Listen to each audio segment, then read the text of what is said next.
हिलाली साहब, आपको क्या नजर आ रहा है सर? क्योंकि कर्ज अगर नया भी मिला है तो वो भी तो बहरहाल हमें अदा ही करना है, तो एक तरह से देखा जाए तो कर्ज में इजाफा भी हुआ है, लेकिन जाहिर है कि हमें कुछ वक्त भी मिल गया है। तो आपको लग रहा है कि ये हमारी मईशत पर कुछ मजीद बोझ बढ़ गया है, या फिर हम इसको अगर अच्छे से प्लान कर लें, और वो प्लानिंग क्या होनी चाहिए कि जिससे हमें सहूलत भी मिले और हमारी मईशत उस तरह से मुतासिर भी ना हो? पहली बात तो ये है कि ये जो सब लोग कह रहे हैं कि इमरान खान कमाल कर दिया है और उसने अपील किया है और उसके अपील मान गए, किस बात पे उसने अपील किया है भाई? इमरान खान तो कहता है कि राइट ऑफ करो हमारे debts, third world country debts को राइट ऑफ करो, इसको माने खत्म करो, फॉरगिव करो।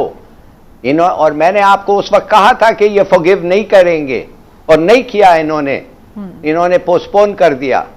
6 महीने तक हमें सहूलत मिली है। देखिए, 2-3 बातें आपको मैं जल्दी बताऊं। 1.4 बिलियन जो IMF ने दिया है वो बड़ा अच्छा है, विदाउट कंडीशन, इजी टर्म्स। 6 महीने तक वापस नहीं करना होता है, बड़ी अच्छी बात है, मगर वापस करना होगा। दूसरी बात, पेरिस क्लब का ठीक है, प्रिंसिपल और इंटरेस्ट उसको उन्होंने कहा वो भी अभी मत पे करो, 2022 में पे करो, वो भी अच्छी बात है, मगर पे करना पड़ेगा। वर्ल्ड बैंक ने हमें 1 बिलियन पहले ही दे रहे थे, अब उन्होंने कहा कि ये 1 बिलियन जो तुम्हें दे रहे थे कोई और मकसद के लिए, इसको कोरोना के इस्तेमाल करो। Very good. Asian development bank 1.5 billion हमें पहले दे रहा था किसी और चीज के लिए, डैम वैम ये वो, उन्होंने कहा अब इसको कोरोना के लिए इस्तेमाल करो। तो हमें 1.4 बिलियन मिला है कुल, और 6 महीने ज्यादा टाइम मिला है वापस देने पैसों को, और ये शायद बढ़ भी सकता है, मगर हमें कुछ भी रियायत ऐसी हो जाए तो हम खुश होते हैं, शायद खुश होना भी चाहिए। यानी माफी नहीं मिली, सिर्फ वक्त। हाँ, बिल्कुल सही। उसको मुबारकबाद किस पे दे रहे हैं भाई? माफी मांगे, वो तो कह रहा था राइट ऑफ, नहीं हुआ राइट ऑफ। अच्छा, तो आपके ख्याल से ये कोई कामयाबी नहीं है? इमरान हिलाली साहब वो कह रहे हैं कि ये कोई कामयाबी नहीं है। देखें, मैं कब ये कह रहा हूं कि मुबारकबाद के मुस्तहिक है, मैं तो नहीं कह रहा। मैं तो ये कह रहा हूं कि ये एक शाह महमूद कुरैशी कह रहा है। सर, शाह महमूद कुरैशी तो आपको पता ही है, हम यहाँ बैठ के हमेशा बातें करते हैं कि वो क्या कहते हैं और उसका क्या फायदा होता है। इस वक्त मैं ये समझता हूं कि इमरान खान ने बतौर वजीर आजम एक अच्छा स्टेप लिया है। अब ये यहाँ पे मैं मिसाल देना चाहूँगा हिलाली साहब, साउथ कोरिया की। आप देखें, जनूबी कोरिया हुकूमत ने कोरोना पे अच्छी परफॉर्मेंस का मुजाहरा किया, उनके इलेक्शन हुए, उन्हें क्लीन स्वीप कर गए। क्यों? अवाम ने सोचा कि यार इतनी वबा आई है और उन्होंने इतना अच्छा काम किया, हमें इनको मुंतहिब करना चाहिए। तो इमरान खान के पास भी एक मौका है, अल्लाह की तरफ से उन्हें एक मौका मिला है। वो अपनी गलतियों को धो सकते हैं, अच्छा काम कर सकते हैं। अगर वो अच्छा परफॉर्म कर गए तो उनके लिए रावी साहब चैन लिख देगा, लेकिन अगर खुदा ना खास्ता उन्होंने पिछले 1.25-2 साल की तरह कुछ अच्छा परफॉर्म ना किया तो फिर उनके लिए अच्छा परफॉर्म क्या करें वो? हिलाली साहब क्या क्या करें जो कि आपको नजर आएगा कि ये कुछ उन्होंने बेहतर किया है? असल टेस्ट इमरान खान का अब आ रहा है। मैं ये जानना चाहता हूं, मैं समझता हूं 2% GDP का उनको देना पड़ेगा गरीबों को और पैसे। इन अदर वर्ड्स 10 से 12% डेफिसिट होगा उनका, 10 से 12%। अब ये कांपने लग जाएंगे, कहेंगे कि IMF क्या करेगा। मैं आपको बताता हूं IMF कुछ नहीं करेगा। IMF समझता है, IMF ये समझता है कि अगर इकोनॉमी कोलैप्स हो जाए तो जितने पैसे उनको इस तरीके से वेव ऑफ करने होंगे, जितने पैसे देने होंगे इकोनॉमी को ठीक करने, वो बहुत ज्यादा होगा। दूसरी बात, ये इंटरेस्ट रेट जो इन्होंने कम किया, भाई ये तो पैसे हैं, इससे आप कर्ज दे दो। दूसरी, और छापो पैसे, प्रिंट मनी। क्यों? इसलिए इन्फ्लेशन बढ़ नहीं रहा है, इन्फ्लेशन कम हो रहा है। तो ये स्टेप्स हैं, ये इसलिए इनको पैसे छापने से तो नुकसान होता है लाली साहब, जाहिर है कि आपके रिजर्व्स उतने नहीं होता है। नुकसान यार, नुकसान उस वक्त होता है जब डेफिसिट, जब इन्फ्लेशन बढ़ता है। आजकल इन्फ्लेशन बढ़ नहीं रहा है, आजकल इन्फ्लेशन कम हो रहा है, गिर रहा है, प्राइसेस आर फॉलिंग। तेल का देखिए आप क्या हिसाब है, देखिए। लेकिन सर अगर वो छापने लगे तो फिर बढ़ने नहीं लगेगी इन्फ्लेशन। अच्छा ओके, आप आगे कंटिन्यू करें यार। वो ये एक टेक्निकल टर्म है, चलिए टेक्निकल है, हम इसको एक्सपर्ट्स पे छोड़ते हैं। ऑलराइट, अब आप दूसरी बात मैं आपको बताता हूं। मैसिव इन्वेस्टमेंट करें इमरान खान साहब आपके हेल्थ स्ट्रक्चर पे, वायरस कंट्रोल पे, मैसिव इंस्ट्रक्टमेंट। नंबर 1 प्रायोरिटी आपका होना चाहिए कि वो करें। दूसरी प्रायोरिटी कैश दें गरीबों को, ये खाना वाना डिपॉजिट दिले, कैश दें उनको, वो खुद अपना खाना खरीदेंगे। ठीक है, अगर आप हो सके खाने को थोड़ा सा सब्सिडाइज भी करें, मगर उससे भी बड़ी चीज जो आपको करना पड़ेगा, आप प्लीज एग्रीकल्चर को प्रायोरिटाइज करें, मैसिव पब्लिक वर्क्स प्रोग्राम शुरू करें जिसमें water management, canal lining, irrigation, खाना, अनाज, लोगों का पेट, खुदा के लिए पेट लोगों का आप पालें, देखें कि वो उनको काफी मिलता है और आप बच जाएंगे। नहीं तो ये एक्सपोर्ट इंडस्ट्रीज को, कंस्ट्रक्शन, देखिए एक्सपोर्ट कोई नहीं कर रहा है एक्सपोर्ट, आप किस पे तो मैं बिल्कुल आती हूं, ये तो बड़ी आपने अच्छी बात है, बिल्कुल सही बात है। और ये सारी मईशत इंटरलिंक्ड है, अगर आपकी बाहर कोई डिमांड ही नहीं है तो फिर एक्सपोर्ट हम क्या करेंगे जब बाहर सारी मार्केट बंद पड़ी है। और इसमें बड़ी लंबी डिबेट हो सकती है। लेकिन इमरान साहब, काफी सारी जो बातें हिलाल साहब ने की हैं वो बहुत अच्छी भी हैं, अच्छे पॉइंट्स हैं, लेकिन आप इस बात से इत्तेफाक करेंगे कि जो वो बात कह रहे हैं कि नोट छापें और फिर इसी तरह से कैश की जो बात हो रही है, कैश तो दिया जा रहा है, कैश की मद में हमने देखा है काफी बड़ी अमाउंट जो है वो डिस्ट्रीब्यूट कर दी गई है, लेकिन ये काफी है, कब तक हम कैश दे सकती है रियासत पाकिस्तान, कितनी अमीर हो सकती है? मैं समझता हूँ कि ये फौरी तौर पर तो कैश देना चलें ठीक है कि उनके पास रोटी नहीं है, लेकिन मेरी जो राय है जाती वो ये है कि कैश ना दें, ऐसे हालात पैदा करें कि वो खुद कैश कमाना शुरू कर दें। देखिए, अगर आप बंद करेंगे खोलेंगे, बंद करेंगे खोलेंगे तो ये वायरस कभी नहीं जाएगा, और फिर एक ही तरीका होगा उसको जाने के लिए, और वो होगा वैक्सीन। उसके लिए आपको ठहरना पड़ेगा 6 महीने, 8 महीने, 1.5 साल, मुझे नहीं पता। मैं आपको 1-2 चीज़ें जल्दी से बताना चाहता हूँ।